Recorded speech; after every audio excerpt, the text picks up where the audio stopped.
Anglers of the internet, welcome back to another show of Advanced Kayak Angler.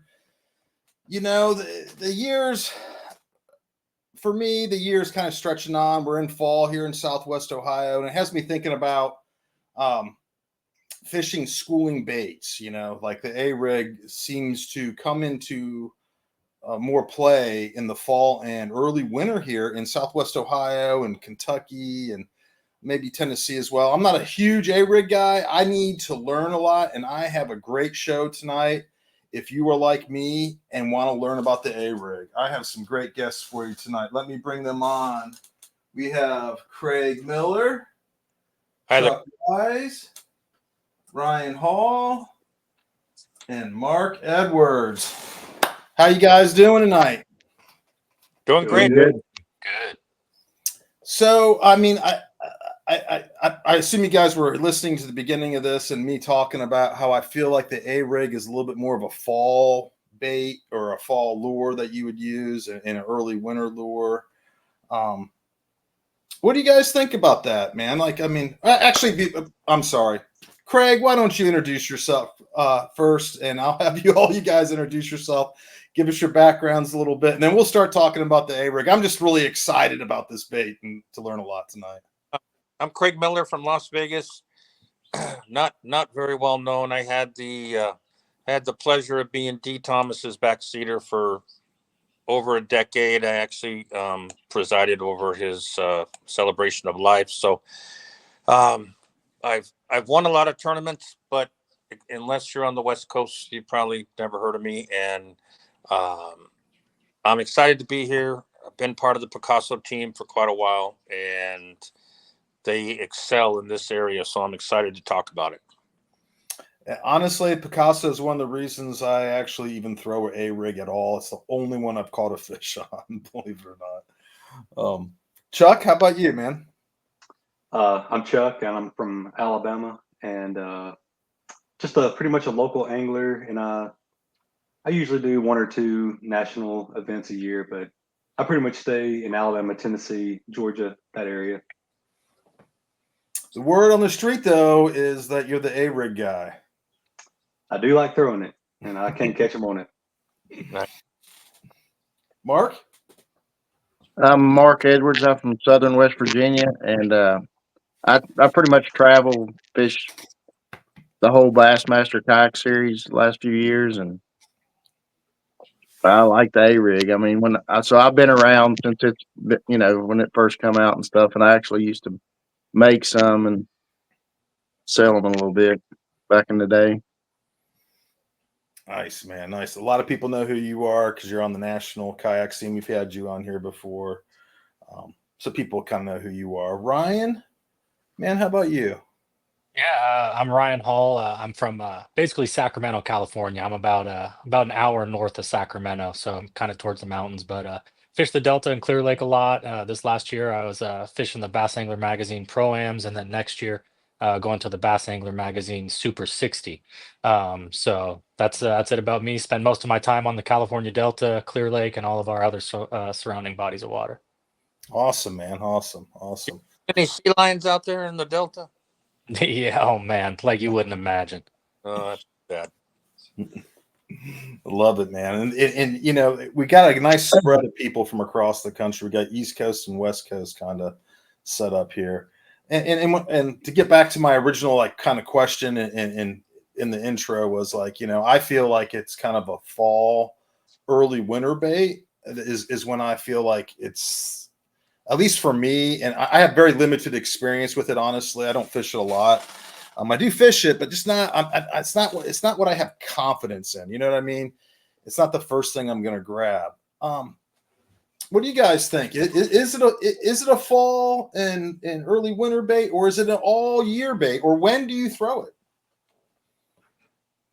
it? It can be all season actually, but I think the winter and the spring. I mean, I've done okay with it in the fall, but I think early spring and winter is like when it excels.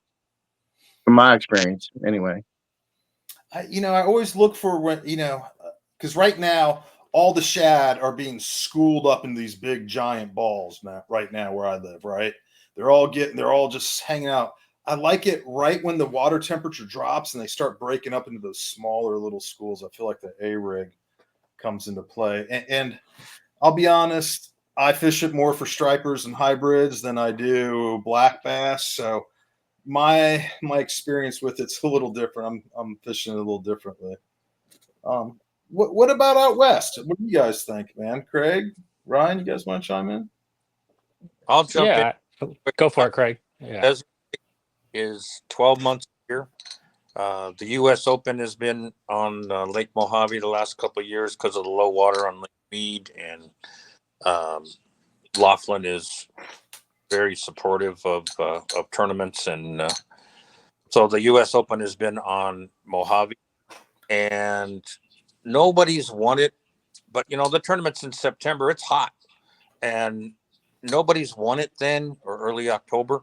But some guys have had some big top 10 finishes, especially the first 2 days of the tournament. It seems like it kind of wears out that third day, but forward facing has changed everything, and Ooh, I like this. you can throw that over a bait ball and kill it, and it's sick what happens. It's pretty fun. Let's And talk about that for a second, man. I am fascinated about the forward facing sonar with an umbrella rig. Let's talk about that. I I think would I think the biggest negative is those big stripers want to eat the darn thing all the time, but which can be fun, but obviously in the bass tournament, that's not what we're looking to do. But boy, anywhere from 15 to 40 feet, you you can. I mean, obviously it's easy to see on the forward facing, but you can put it right over that school or right over the fish you're targeting, and you. I'm not saying you kill it and let it fall to the bottom, but I'm saying you kill it and let it flare out, and they just hammer it. It really is a powerful tool. are you fishing it above the schools? Yes, I do. I mean, Interesting. that's what I Interesting. be I successful. I always fish it below them, and maybe that's why I'm not having as much luck with it. Uh, I don't know what the other guys think, but I think forward facing. In fact, we were out today, and it was so odd that we kind of had two bites going, and one was a jig, and the other was an A rig, and if they wanted the A rig, they would rush up and attack the bait. If they rose on a jig, they were not going to eat it. If the jig fell below them and they went down, then they were going to eat the jig. A swim jig? It was just a crawdad jig. We were Okay. fishing together, but um, it was just a quarter ounce jig with a Yamamoto trailer on the back. But it was just so obvious that um, you'd kill that A rig above them, and they'd come up. If they were in 30 feet of water and the A rig was in 15, they were coming up to eat it. Wow. And Yeah. from that, killing it for a second and letting the baits flare out. When you uh, use the more of an erratic retrieve a little bit. Um, and it was fun. Same thing happened at Shasta last year in the WON tournament. The A rig was a big player, but that's more of that January, February, type of normal time of year. But right now, and even in the hottest days, we've had days over 100 in the U.S. Open in October, and the A rig plays a big role in it. And these are all like, I'm assuming every lake that you're fishing this is like extremely clear. Well, it's funny because the Colorado River couldn't be more different from lake to lake to lake. So until right about now, Lake Mead had stain in most of the lake. Mojave, you can look at a penny in 50 feet of water in a lot of places, and then Havasu is almost delta like in the stained water and the tules. Now Havasu is famous for the man-made structure, and so you run that A rig over the top of that thing, and you try to get as close as you can to the man-made structure, those cages and all those brush piles they put out there, Christmas trees and everything. But again, you just kill it for a second, 2 seconds, and they'll come out of those cages where there's no way you can see them on forward facing, but of course you can see the cage on forward facing. So it's a powerful tool. Interesting, because I just didn't, until you just now said it, I just did not put those two together. I guess I'm so stuck on the hover rig and running swim baits and doing stuff like that. It really, that's enlightening, man, right there. Maybe I need to be picking up the A rig more. The A rig has crazy amount of drawing power. So with a hover rig or a Demiki, you got to like hit them right on the nose with it sometimes. Yep. The A rig, you can chunk it out there, and if there's a fish within 50 feet of it in somewhat clear water, they'll come up to it and check it out for sure. And that's all fish: catfish, stripers, bass, everything. Those darn catfish will ruin a A rig in a hurry, won't they? Yeah, that's the worst thing. Mhm. There goes $50. Like, Gone. Ryan, how you were gonna say something? Yeah, I mean, so my situation up here in Northern California is a little different than what Craig's got down there in Nevada, Arizona. They deal with typically cleaner water than we do. Granted, up here we definitely have some clear water reservoirs.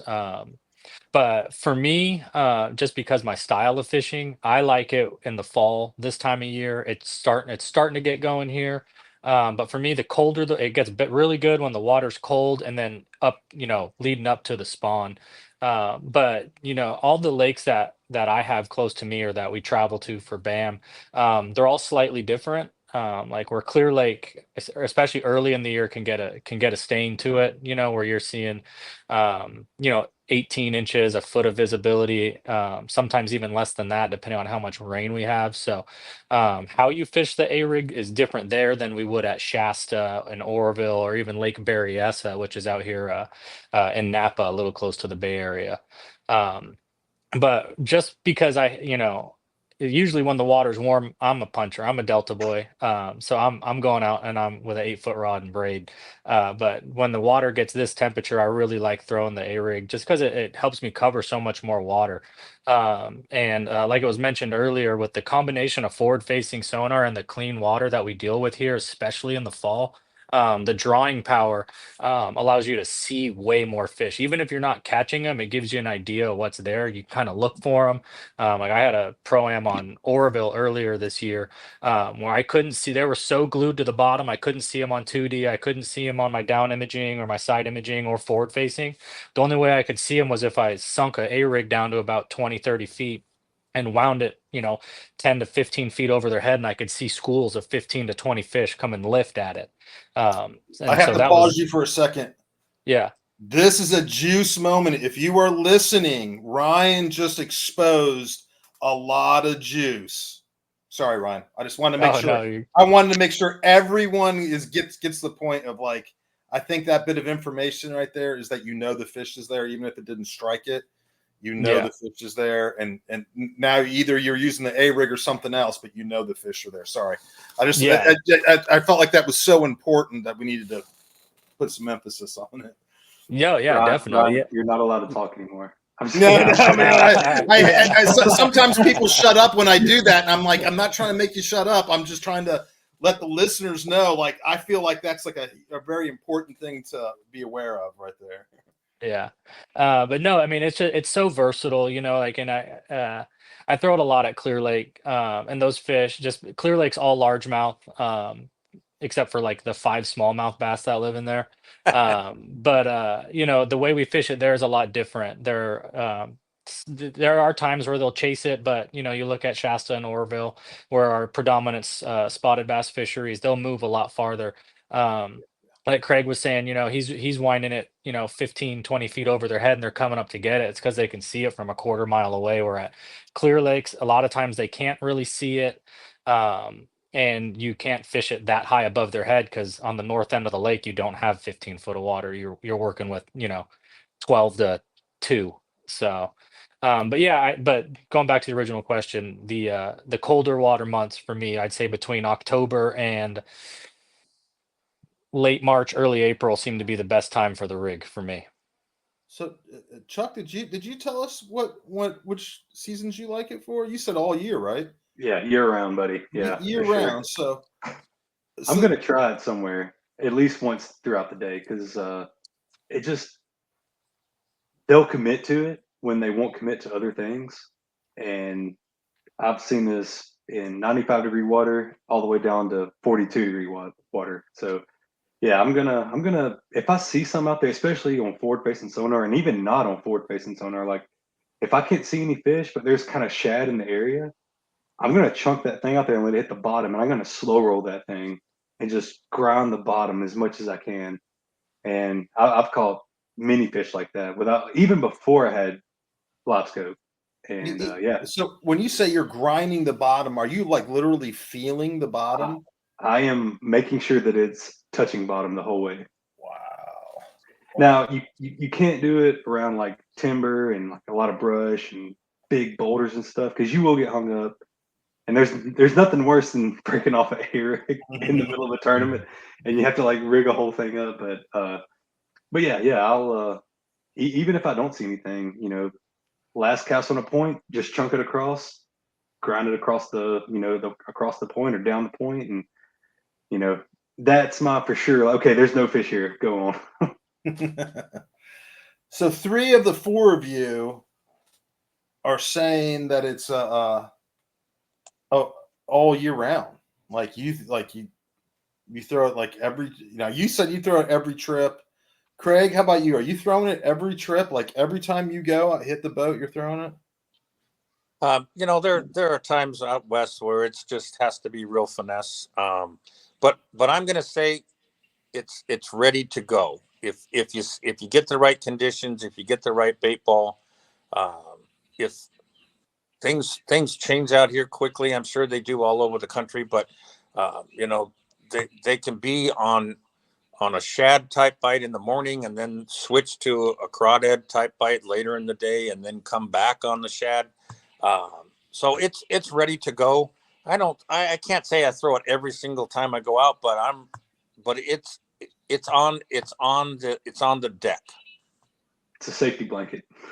I Mark? might not throw it, but it's coming with me. Right. Well, no, because you guys have a lot of confidence in it. I mean, that's like a huge amount of confidence. I mean, my confidence in it is minuscule compared to your guys. Like, I'll throw it. I'm not ready to throw it yet, to be honest with you. The water hasn't gotten cold enough for me to throw it here. Like, I just don't have any confidence in throwing it. But you know what? Next time I go out, I'm going to have one tied on because I'm going to take everything I learned tonight and I'm going to put it into action and I want to make something happen with it one way or another. So, Mark, how about you, man? Are you throwing it every time too? Nah, I don't. I'm not saying it won't catch them in the summer. I haven't used it in the summer, but I don't have enough confidence in the tournament to be using it in the summer. Okay, so you're not a year round guy with it then. No, I You're mean I've like, caught them in the summer with it, but it's not.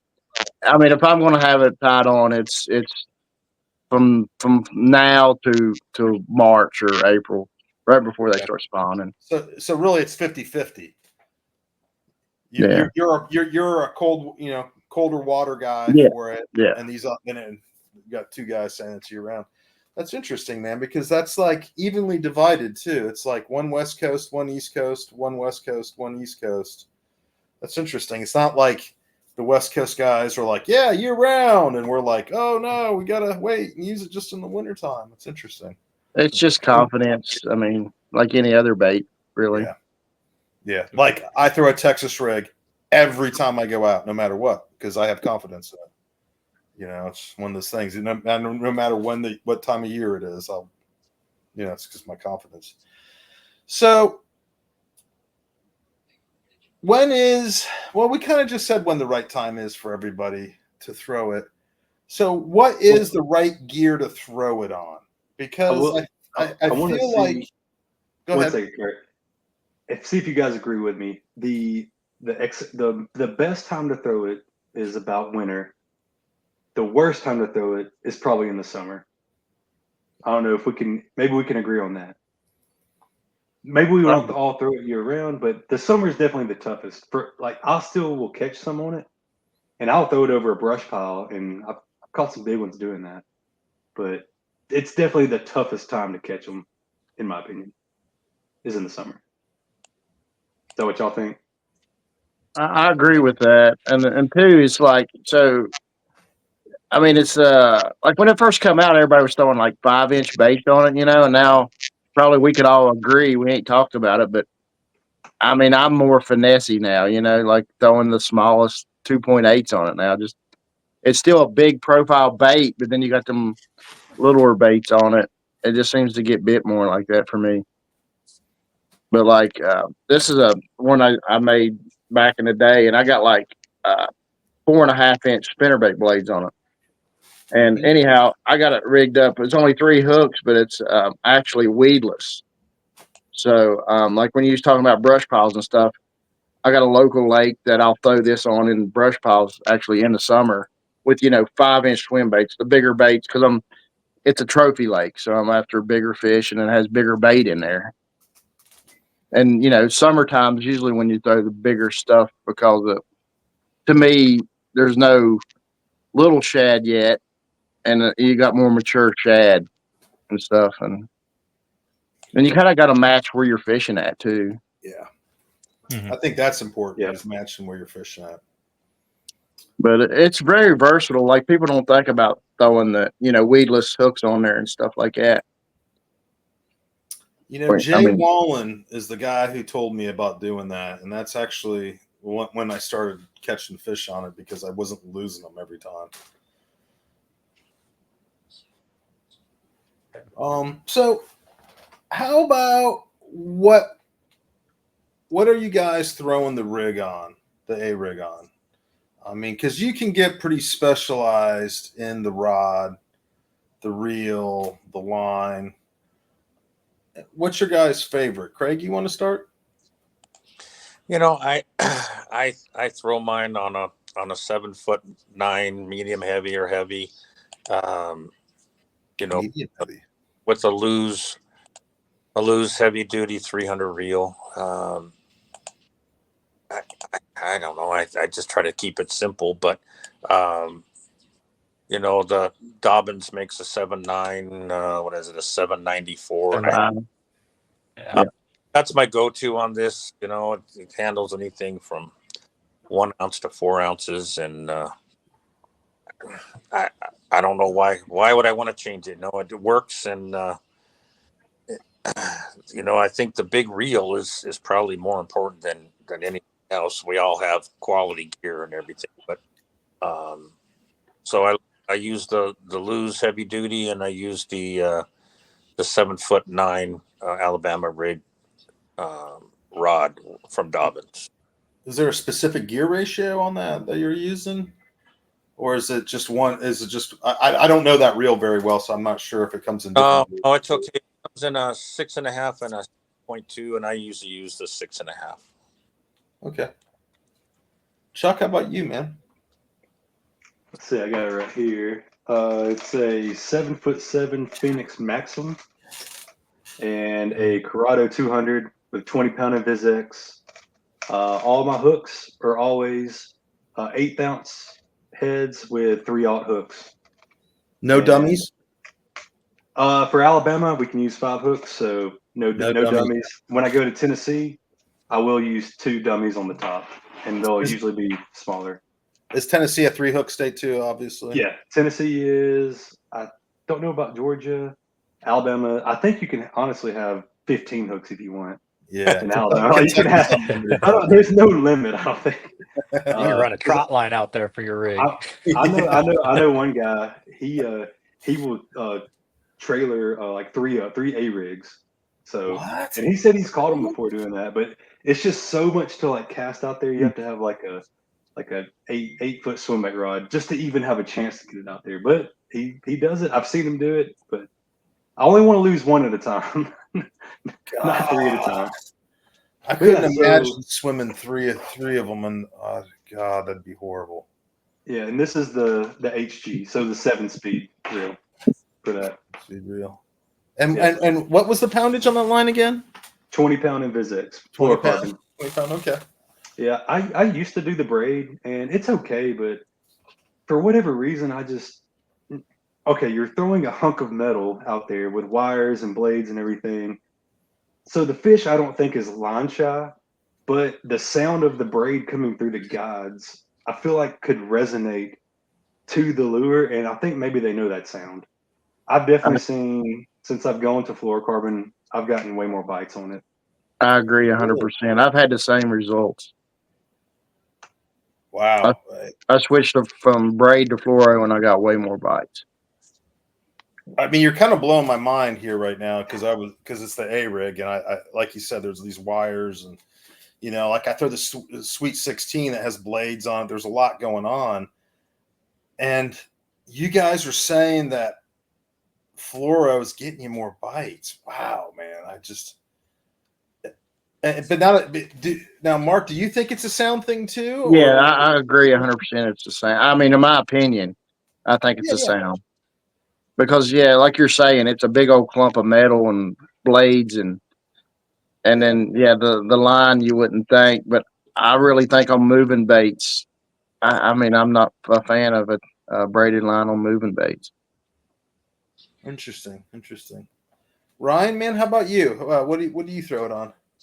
Yeah, so I have two different rig rods, and that's because like a lot of times out here, like depending on where I'm fishing, if I'm fishing shallower or deeper, um, I have to adjust the weights of my heads, So if I'm at like Oroville and Shasta, I'm gonna go to like a 1/4 ounce, maybe even one of them's heavier. Keep in mind in California we can only run 3 hooks on a rig. Um, and then so if I'm doing that, especially like on those deeper lakes where I'm fishing spotted bass, and I got to get it down, I want to get it down a little bit. I go up to, and I think it's the same rod that Craig's throwing, is the Dobbins Champion 794.5 swim bait rod. It's a little stiffer than my other one. It throws the heavier baits better, and I can cut the wind a little better with that stiffer rod. Um, and then if I'm running my lighter heads, which at Clear Lake, I'll run three of my 3 hooks will have a 3/16 jig heads. I like the 794 swim bait rod from Dobbins. Um, I like the swim bait rods. I see you guys throw it on like flipping sticks and whatnot, but when you get to the swim bait rods, especially when you start messing with a little bit higher end rod that are specifically designed for swim baits, you get that longer handle. So like when you lob it out there, you have a little more like pendulum. You have a better fulcrum point to when you throw it, but also you can tuck the handle underneath your armpit. It's a lot more comfortable to reel. And then like out here, like at Clear Lake and a lot of our western lakes, it's not uncommon to catch a 10 pounder, or at least a couple eights, over the course of a couple weeks. So being able to like This sucks. have that handle put in there and like really be able to like hold them tight and keep grinding, like it's a big deal. But other than that, those two rods, depending on the situation, I use Daiwa Coastal 200s. They're blue. They have like a blue reel and a 7-to-1. It's got like dual power handles on it, so it's super comfortable. Big wide spool, so it holds 20-pound fluoro really well. I throw that in a 7-to-1 or 7 something to 1. I forgot what it is, but I like that 7-to-1 gear ratio. And then all my heads, I always use the Picasso Smartmouth Plus, not the regular Smartmouth, but the Plus. So they have a better keeper and a heavier hook, which I like. Very specific, man. I like that too, man. Like you're very detail oriented, man. Yeah. I like that. I like that. Mark, how about you, buddy?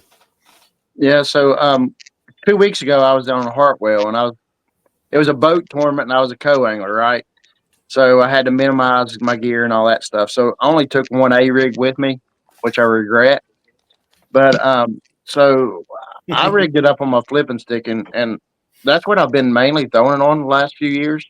It's just a Dobbins XP 736 champion rod. I mean, I know it's a little stiffer than other guys were saying, but I do have a 795 Dobbins Fury, and I rather would throw it on the Dobbins Fury, but I happen to have a big swim bait tied on it. being a co-angler and stuff. But I don't know if y'all seen this yet. Oh yeah, I was gonna bring that up. Yeah, the new stealth rig. So That's pretty cool. I've yeah, only seen pictures. yeah. Well, it's very expensive. It's super Yeah. expensive. So but that's all I took, and I put these little 2.8. I don't think it matters if it's Kayak or Strike King or Yeah, they're all no. similar. Fat impacts.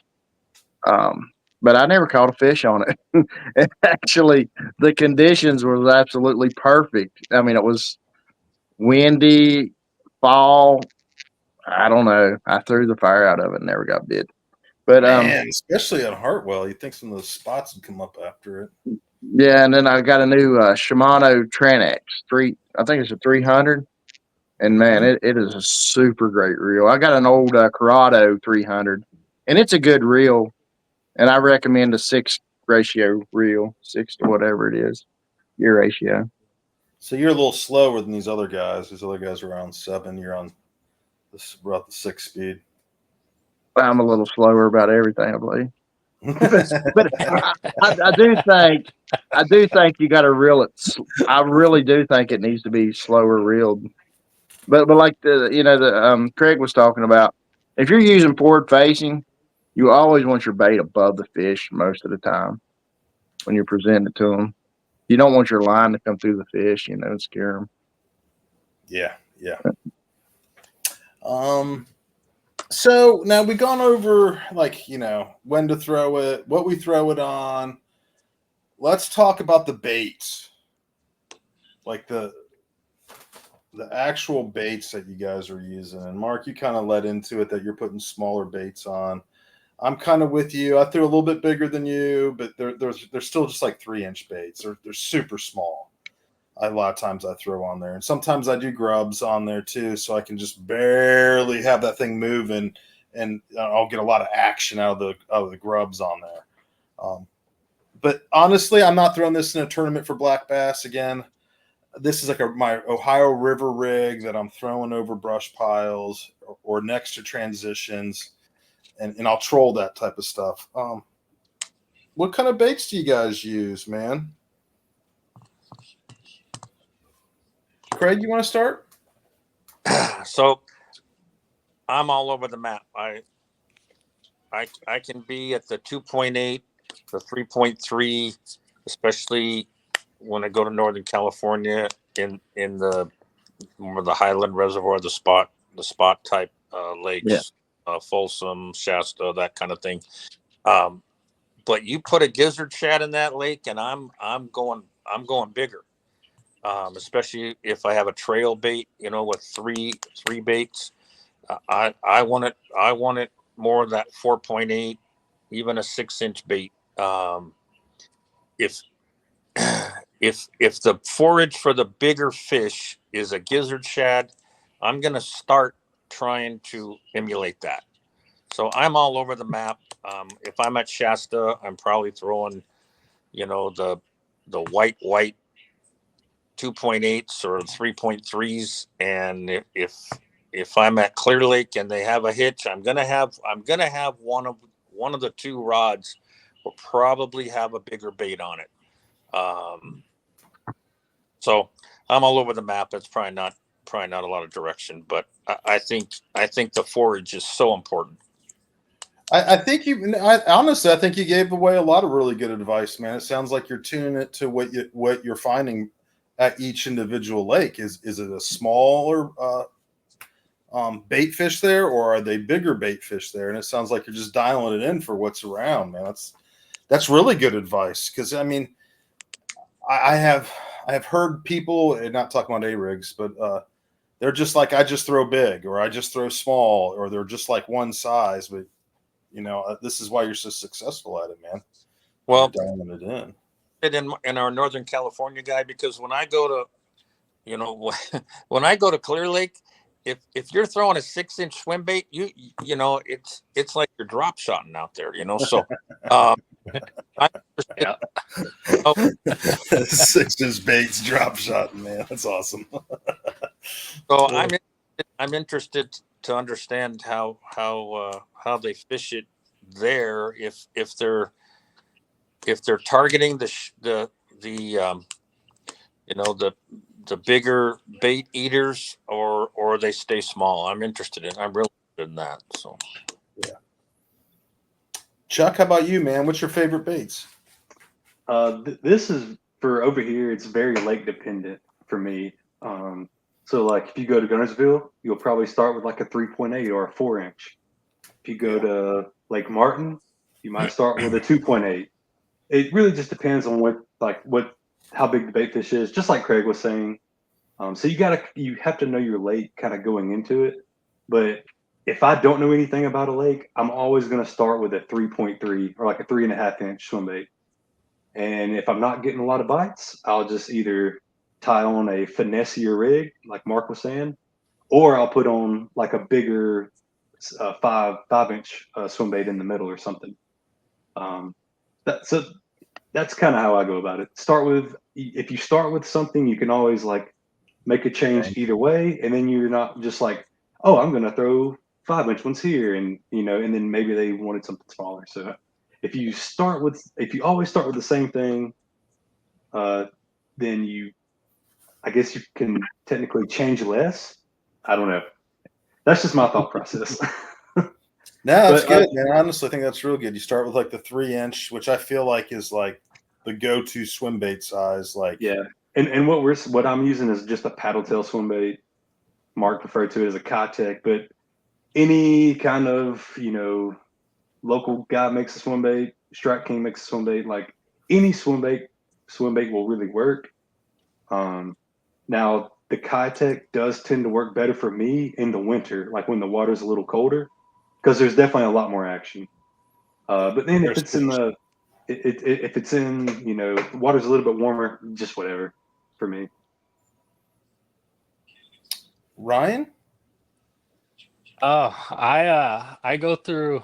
I try to keep it simple. That's what I do. But you also got to keep in mind, like was mentioned earlier, what forage is there. Um, so I keep my rig simple. I throw the Picasso Lures bait ball pulse everywhere. That's the only one I own. I mean, I own others, but it's the only one I actually throw. I throw the bait ball pulse everywhere. But I start adjusting my baits a little bit depending on the forage that's available. Um, and the kind of the mood of the fish. I've had like at Clear Lake, I've seen it. There's days like Craig said, if you're throwing a 6 inch swimmer, that's finesse. That's a finesse swim bait to us. But there's times where I've seen it at Clear Lake where if you threw a 3.8 Kitech on your rig, you're not going to get bit. If you threw a 2.8 and a 3.3, you're going to get bit. It's kind of weird, but for the most part, I would say day in, day out, because I throw the Pulse is a 5 wire rig. We're only allowed 3 hooks. So my top 2 baits are my dummies. Those are usually going to be, I usually start at a 3.3 on those, a Kitech. The bottom 2 baits have hooks. I go to a 3.8. And then my middle hook, is a 4.3. So I vary my sizes a little bit, try to make the ones with hooks a little more tantalizing, have a little more draw to them. But it just depends on the mood. Right now in the fall, a lot of our bait here in Northern California, the smaller bait is present. So you're gonna transitioning over to my smaller baits, my 2.8s, 3.3s, and then like my big bait would be a 3.8. But um, I just mess with my size depending on what I see, especially with forward facing sonar. Like I was out last weekend throwing a rig, and that pulse is cool because if you pop it, it flares like crazy. Yeah. So I had one trailing it, and I'm like, this joker's like 30 feet from the boat now. He better bite it now or he's not going to do it. Like as soon as I popped it, he flared off. I'm like, oh, okay, that's not the deal. And then I watched a couple more, and they would come up to it and look at it. And then I made an adjustment, went down to smaller baits. And like the first one I reeled it past, smoked it. I'm like, okay, got it. So those fish wanted the smaller bait. Um, it just kind of depends on what they want, what's in the lake. Some of our lakes here we call them pond smelt. There can be anywhere from 3/4 of an inch to 2 inches long. Really, really small baits. So you're gonna have to, size down your baits there. But then you look at a place like Clear Lake like Clear Lake where not only do you have silver sides, you got thread fins, some gizzards from what I hear, but hitch is a big one. So, if you're on a hitch deal and you're wanting to buy hitch, I mean, a 6-inch bait. I mean, I probably wouldn't go bigger than a 6-inch bait, but I would definitely wouldn't be afraid to have at least my main bait, the one in the middle, be like, 5-6 incher. Just kind Wow. of depends, just matching the hatch, and Yeah. if they want something bigger than that, that's when the 8 and 10 inch baits come out, on a big swimmer. And when you So say 8 and 10 inch baits, you're putting these on the A rig. no, that would be Okay. yeah, straight like glides, soft bodies, stuff Yeah. like that. Okay. Yeah. I was really like, wow, Yeah, man. I I'm like honestly though, I've really seen getting I've seen impressed. guys do it. I've seen guys do it. If you get like I've seen guys do it with like heavier wire baits, I'm trying to think, not the Pulse because it has that Invis wire on it, but the other Yeah. Picasso style rigs where they have that stiffer wire, you can Yeah. fit a pretty good sized bait on there. Like I've seen guys throw like the HUD 68s on rigs and they catch them a little bit. Shoot, Wow. that's wild. Wild, man. Now, obviously, California is a little different fishing than Ohio. Mark, how about you, buddy? Like I said, I had the Kayak style, tied on from last week, but that's not my favorite actually. I think they got that bigger tail, so they got more kick. So I'm kind of wanting more action if I'm throwing them. But I've noticed that they get tangled up. Like the big tail will actually get in another hook pretty often, more often, and it's kind of frustrating. So I've had a lot more luck out of like a what is it, skinny dipper, Mhm. uh, reaction innovation. It doesn't. It's really finessey. It's just got a real tight kick to it. It's not got the bigger tail. It's got a real small tail. And the divine, uh, it's a 6-inch divine swim bait. And this one right here, you can tell it's been eat up. Um, so I've had a lot of luck out of them with the more finessey tails. It's not real big and it never gets tangled up and stuff. Yeah, that's a pretty good one. I like that. I like But that. I do change a lot. I think depends on the wet. I mean, I don't know. I probably overthink, but a lot of times, like you said, grub earlier. I mean, I've done really well with the grubs on there. When I want Yeah. more action, because you can reel it so slow and it always kicks. And Yeah. and with a grub, I've never had them miss it. I mean, it's every time you get a bite, you got them hooked up. Yeah, and obviously when I'm doing that, I'm trying to imitate those smaller bait fish. Mm-hmm. That's what I'm Like this seeing. time of year, so it's like fall. Yeah. You want the smaller baits most of the time, but in the winter and spring, you kind of want the slower, bigger baits. And to me, I mean, that's what I do. I kind of finesse my swim bait a little bit, with less kick. But I've always thrown with blades. I mean, like some of these guys are throwing just one type of a rig. I mean, I've got 3 right here, and they're all blades. I mean, I've always threw them with blades.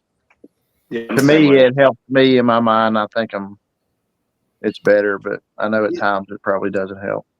I'm with you, and me, Ryan, and Craig are on the Picasso team, and I've got like 3 different Picasso ones that I use. I got one, I can't even remember how many blades. It's just covered in blades, right? And then I have 2 of the Invisix wires in 2 different lengths that I use. And honestly, I always kind of go back to the one with blades on it because I feel like when I'm throwing that, I want to imitate as much schooling Oh, bait hmm fish, like all mixed in together and swimming away. Um, let's talk about that for a second. So Mark, you said you're into blades. I'm into blades.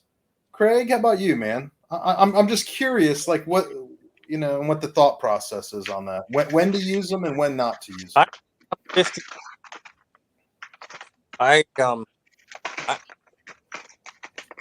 with the blades, I'm the desert lake, so I'm going to say I get bit more. If I go, I've never thrown an A rig on the Delta. It kind of got my mind wondering. To me, you're just going to get a big stripe. But I'm probably Yeah. Yeah, but no good in the tournament. 50. It's cloudy.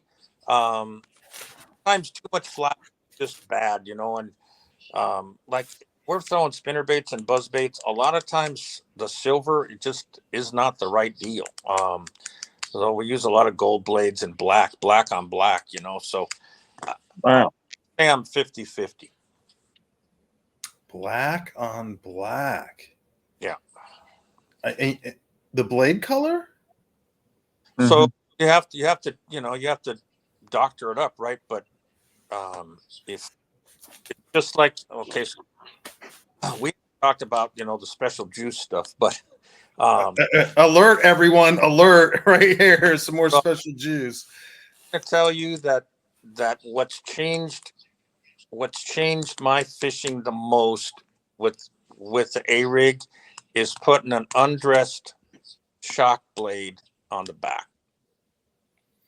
And that vibration, again, I might color the blade black, but that vibration back on that back hook has caught some huge fish. Undress. Is there a hook with it? Yeah. It's just a vibrating jig without a skirt. You can No skirt at all, like nothing. Just well, the blade and the hook. you put a swim bait on the back of it, but without. Okay. But that vibration on the back, I'm telling you, it's either on or it's on or not. But when it's on, it's a difference maker. I have never heard this before, and this is awesome, man. This is like, wow, you're really that's opening my mind right now. My head is spinning right now. I'm like thinking right where I want to go and throw an A rig with a shock blade in the back. Kurt, you need to put 5 on there.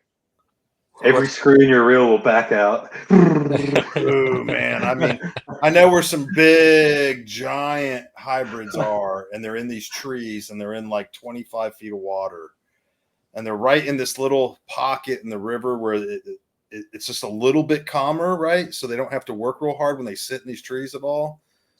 And I can see them down there, and I can catch them once in a while, but it's really hard to get them to come out of the trees. And if they come out, they just come up above them, and then they go away. But man, I'm thinking, man, maybe a shock blade in the back of an A rig. They've never seen that. I know they've never seen that. No, never seen it, and I'm telling you, when it's well, I won a tournament in Arizona. I won a tournament in Arizona on it, and as 100% was because of that shock blade on the back. They were just hitting just the shock blade. Like, Oh yeah, and there were another 50 boats throwing A rigs, and you win by 5 pounds or whatever. oh my god! You won by 5 pounds. Yeah. Juice Dang. alert! Juice alert! Right here, guys. If you are listening to this right now, that right there was some really good juice. That's all I have, though. We tapped you out on that one. Now he quits talking. No, keep going, Craig. Keep going. Well, now, Chuck, you got to top that, man. I'm blades. Give me all the blades. Lots of blades. He's holding up Yeah. some A rigs. With how many Yeah. blades are on that? So this one is my favorite. It's got 8 blades on it. So of the 5 wires, 4 of them have 2 blades each. And then, oops, dropped it.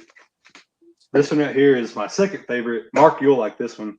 This is a very finessey, shorter rig, and it's got 4 blades. But the best, I know you guys with Picasso, but the bang for your buck, and they have good rigs. I've used some of theirs, really good. The best bang for your buck for like somebody who just wants to go throw a rig is the Flash Mob Junior, and I've caught I don't even know how many fish on that thing. It used to not be as durable. It's gotten a little bit better, I think, but you can even get the little kits that come with 5 jig heads and 5 swim baits in a 3-inch or a 4-inch, and you can just go out there and rig it up, and for $20, you're catching fish on an A rig. That is an impressive price, $20. I mean, And right now, I mean, like I said, I'm not with them or anything, but for someone who has never thrown one and they want to go throw one, why not? Not a bad place to start. Yeah. Yeah. But the Picasso stuff is very, very good Yeah. for sure. I definitely like it. It's my choice. And it's but even before I was sponsored by them, I was fishing their stuff. I mean, Yeah. and their A rigs in particular, actually, because Jay Wallen actually kind of steered me. Oh in that yeah. direction, Yeah, I see his videos all the time of him just catching giants on Pickwick Yeah. with the dang A rig. I also, and we'll probably talk about like the action of the A rig later, but I like the lighter blades, like the very flexible blades is what I prefer. It just gives it more action if you want to real pop it one time, it will make it flare and come back and all that. But that's what I like to use, and it Like works it. pretty good. Ryan, you're up, buddy. Yeah, I'm a blades guy for the most part. There's always that one-off situation where they don't want the blades, or I've noticed they don't want the blades, but I like the blades. The Shockblade Pro, or the Shockblade Pro, sorry, I was thinking of Craig's Shockblade story because I'm like, damn it, Craig. No, the bait ball pulse, it comes with silver blades. It comes with gold. I think you can get gold blades and even silver blades with eyes, but I pretty much run the silver blades and the silver blades with the eyeballs on them. Um, However, like here, depending on how much rain we get, for us here in Northern California, our rainy season is like no end of November, December, through like March. So depending on how much rain we get, especially for that pre-spawn bite, you kind of got to mess with your blade colors a little bit, I think. And then, for the most part, silver, but there are times where I'll mix it up to a gold if we get a little stain or some white or some silver, some gold. But, um, if one of the things I do, especially in real dirty water, is still on the pulse, but I'll sub my blades out. Picasso makes white painted blades. They got a little more pop in that dirty water, but because there's paint on the blades, they're heavier, so they give you a heavier thump. So it has a little bit different vibration profile. And then also, especially as the water warms up, like Craig said, yeah, the Shockblade Pro, the naked one, is a great little addition. But I really like it, for it's a totally random reason. But so when you throw your rig out and you'll be winding it back, and it's like you don't know your baits are all fouled up on each other. When you put a shock blade on the back of it and you throw it out, you can feel if your baits are fouled up because it's almost always that one of them's fouled on your center wire. So you can feel it. So you're not wasting 20, 30 seconds on a cast. When it hits and you start winding it, it's like, that ain't right. You just reel it back in, fix it. Um, but yeah, that's another good little, trick for that shock blade on the back. I always put mine on the center one when I do it. I call that my primary here. But I forgot and then also a little tip is, so if you don't want how when we throw it out, your baits will get fouled up on each other. One thing I've noticed when I throw it and I don't want them to get fouled, instead of just throwing it out and letting it splat on the water, if you can throw it out and then right before it gets to the end of the cast, thumb your line and let that rig collapse back on itself, kind of stop it, and it'll flare back, and then it'll hit the water. It'll get your baits will come back cleaner. You won't be fouled up as much. Ooh, that's some juice right there. Yeah, that's good. That's what I do. Yep. Like if you don't throw them much, you don't know that, and that right there is going to be a good shortcut for a lot of people. Mark, how about you, man? Well, I got another tip. I like the lighter heads too. Like, as somebody said, an 1/8 inch heads there a while ago, and that's mainly what I run. But I'll put a quarter or 3/8 on one just because it keeps my rig from spinning. Mm-hmm. If they're all the same size, sometimes it'll spin. So I found out, that I put a weight on one of them, and it actually always stay on the bottom. It wouldn't spin and stuff. Kind of acts like a keel almost. Mm-hmm. Interesting. That's some good tip right there. Blades or no blades? Like, when do you throw the blades, man? I'm always blades. I mean, that's You're all right. always blades. Yeah, I'm blades. I'm blades of glory, man. I gotta. So like I said, like when they first come out, they were so expensive and stuff, and it was just such a rage. It was so crazy, they first come out. So I bought these kits with you already bought 5 wires, and then I would rig up the the I'd buy the swivels and stuff, and I'd buy the high end swivels and stuff. But I actually put 4.5 inch blades on mine, and I would on the top two. And then this is a good tip too. So this is just a plastic tie is all it is, and it keeps it down. It keeps it from. Mm. And the only thing you got to do is slide it up, and then it blows up. You know what I'm saying? Well, you gotta think Okay, about so it. what? So for people who are listening, is that a zip tie, Mark? Yeah, it's just a zip tie. Is all it is. So he So the puts a zip zip tie, tie. it stays right up here, and I just squeeze it together, and then it's together.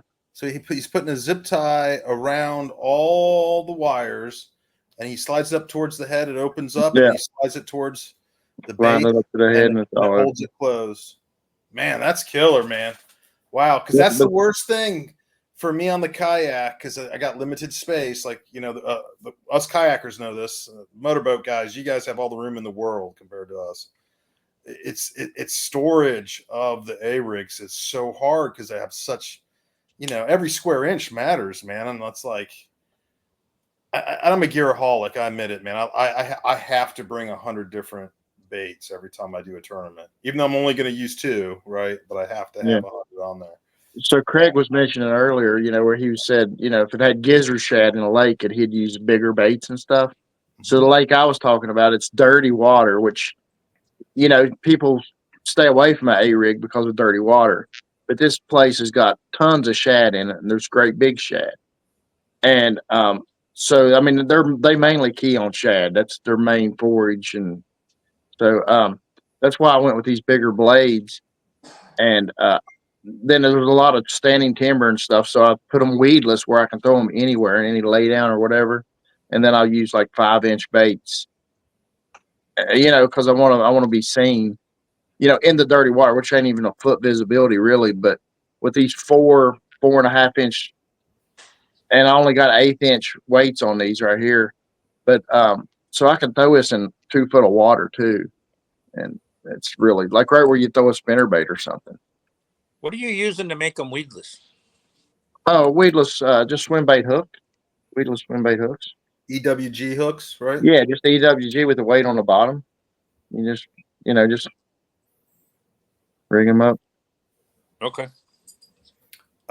You can still because that's how I rig mine. You can still snag stuff with them, but Yeah, you can. Yeah, it definitely helps. It definitely helps, especially when you hit that like one stray branch. Like you think you're like 6 inches over the thing, and you hit that one branch. but a It key keeps to on that. I think a key to success is doing things a little different than everybody else is doing. I'm sure nobody else is doing this in West Virginia still to this day, and I've been doing it for 10 years. I don't know a single person who I've talked to who throws an A rig in muddy water. I'll be honest. I mean, they'll do stained water. Like I know a lot of people with stained water, and maybe Craig and Ryan and Chuck are gonna say different here, but I don't know if anybody. Like I mean, if anything, I throw a black spinnerbait with a big giant blade on it, man. Like from Picasso, they got one that just has this huge black single blade on it. It says giant thumper. You're reeling that in. I would never think to throw an A rig in. Russell gave me a tip. Russell Johnson gave me a tip years ago fishing this lake. He come down from Pennsylvania and kicked our butt on this, and he told me I was at the ramp in the middle of the tournament. He done won the daggone thing, and I was rigging up. I come from a different lake and come to this muddy lake because it has a bigger fish, which he done killed it that day, and so I only have like 4 hours to fish about a half a day, and I'm rigging up every rod I got to something different because I'm changing because of the water. And I go out there, and the only bite I get the rest of the day was on a spinnerbait that I caught him off on the other lake. You know, so and if you get to thinking about it too, we throw black and blue jigs and stuff in muddy water. But if you look at a bluegill or even the bass in the muddier water, they're always light collared. I mean, if you think about it, They really ain't got a lot of collar into them. Not at all. Not at No, all. so I go to that lake now and I just fish like I would. I don't change collars for that lake in a way. You know what I'm saying? I just fish it like a normal lake. Yep. Yep. And I mean, green pumpkin is probably one of my best collars there. You know, if I'm worming or whatever. But Yeah. Has Craig, Chuck, Ryan, do you guys throw the A-rig in muddy water? Not just stained water, but like muddy water, like foot of visibility. Yeah, I do. We don't see that a whole lot here.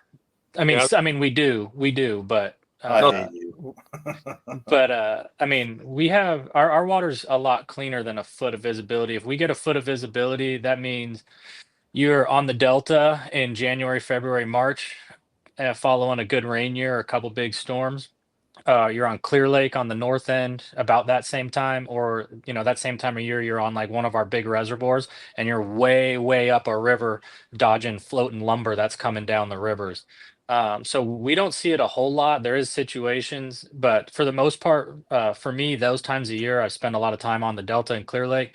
And when that happens, that means the water's coming in, it's getting high. So I tend to go right to the bank, and because we have so much cover here, whether it be tules or you guys might call them reeds, um, and a lot of flooded timber in areas, that makes the A rig a little harder to throw.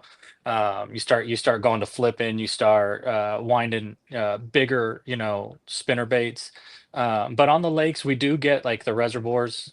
We do get that stain, but usually um, those fish will vacate when it gets that muddy or they get really hard to catch. If you start coming down lake a little bit or out of that river arm, you'll find a sweet spot and it'll have, you know, 2 to 6 foot visibility or 2 to 4, then that'll be like your sweet spot. It's just enough to get them up onto the bank, let them not see your bait as good, um, and still be able to catch them. So you just don't even fish the muddy water. Sounds like it sounds No, like I mean I do. sounds like I you always like have an option. yeah. I mean, there's always an option. Our bodies of water, they're not big like your guys' is back east. It's not like we're fishing like what is that lake? I think it's like Lake of the Ozarks is like 100 miles long. Like for reference, Clear Lake is 21 miles from the farthest point to the next farthest point. So it's not that big.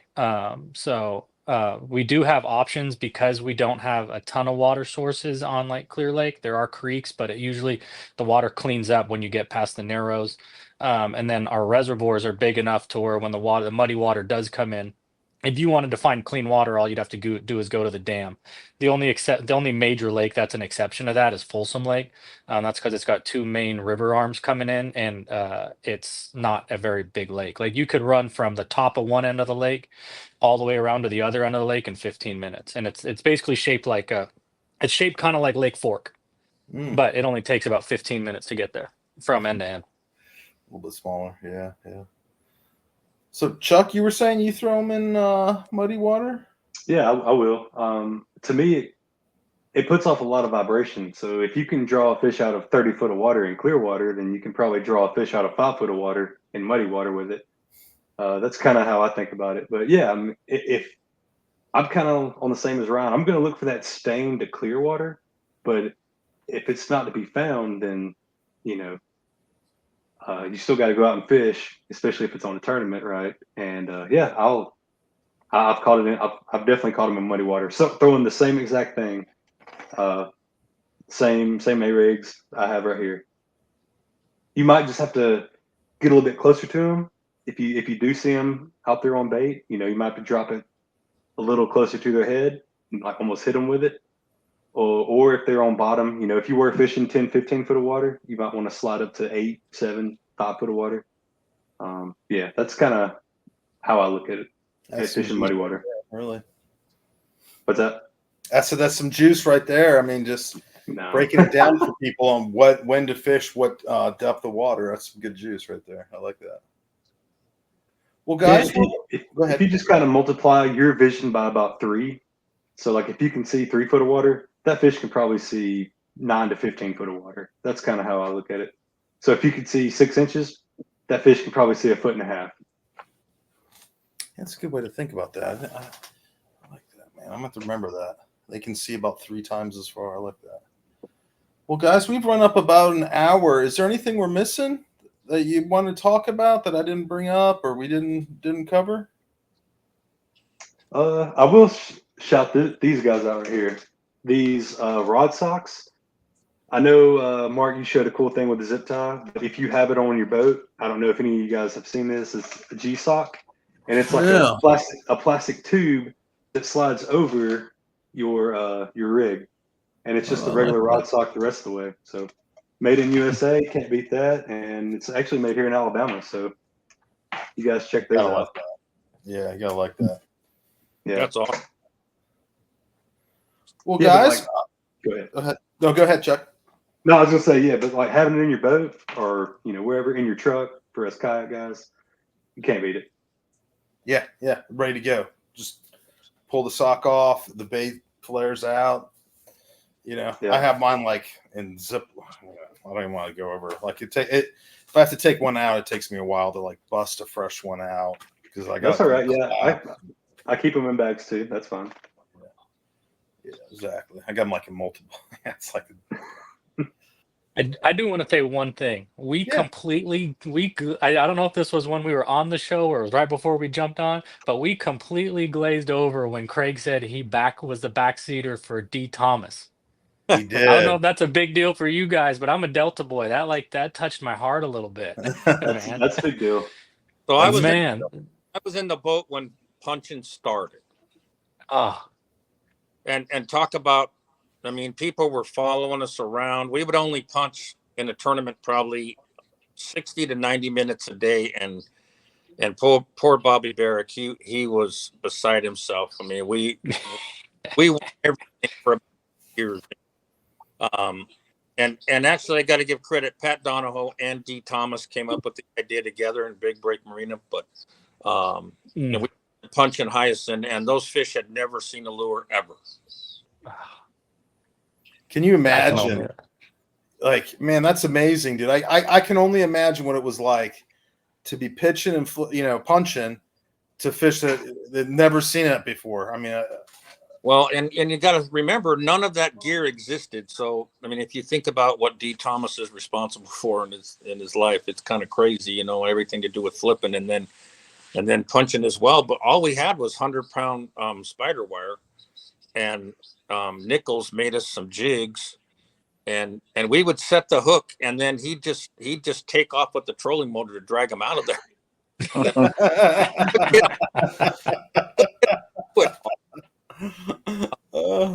Nuts. It was absolutely crazy. So That's so cool. It's awesome. dude, That's kind of how the A-rig started too.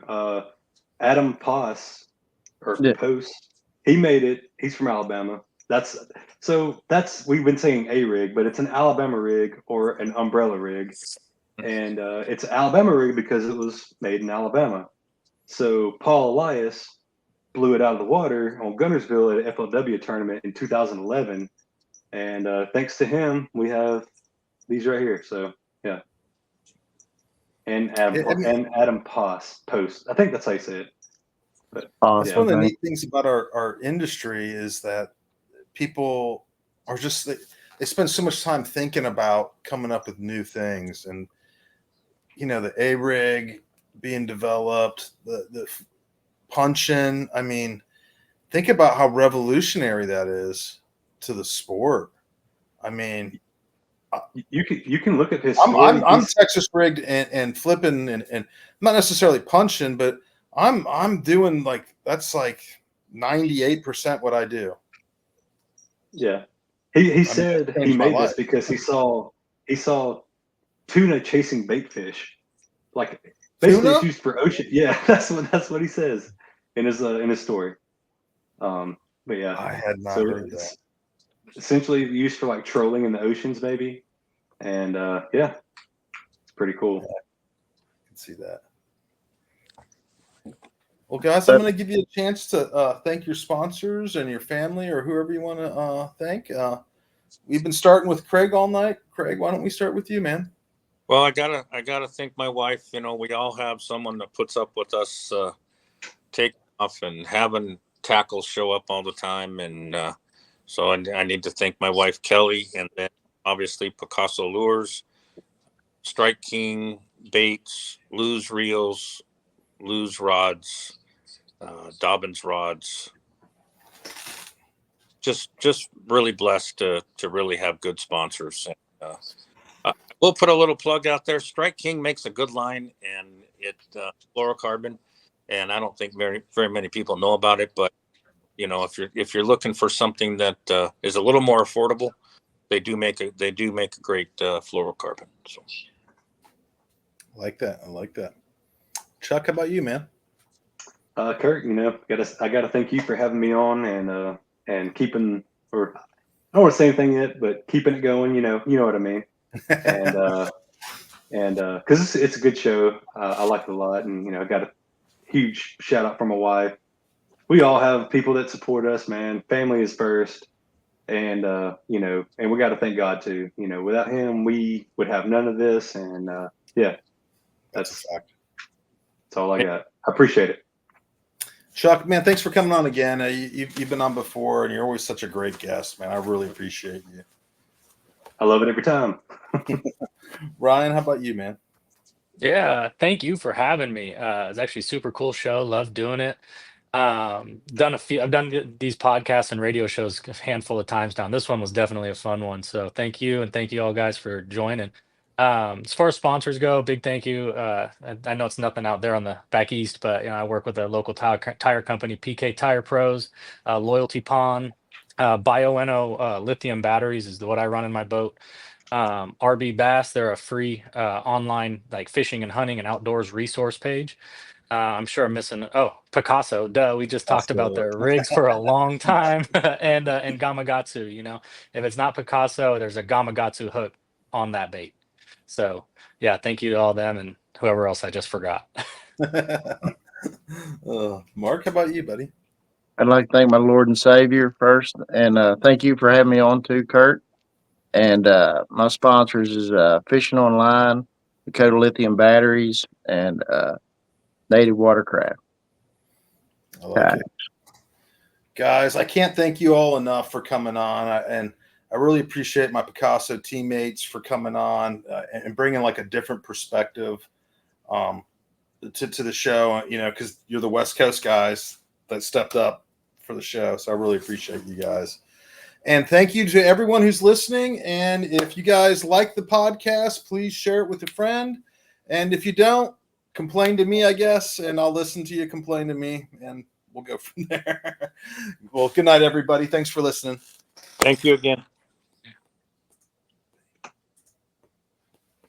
We're all. Craig, go ahead, man. I was wanting to talk to Craig.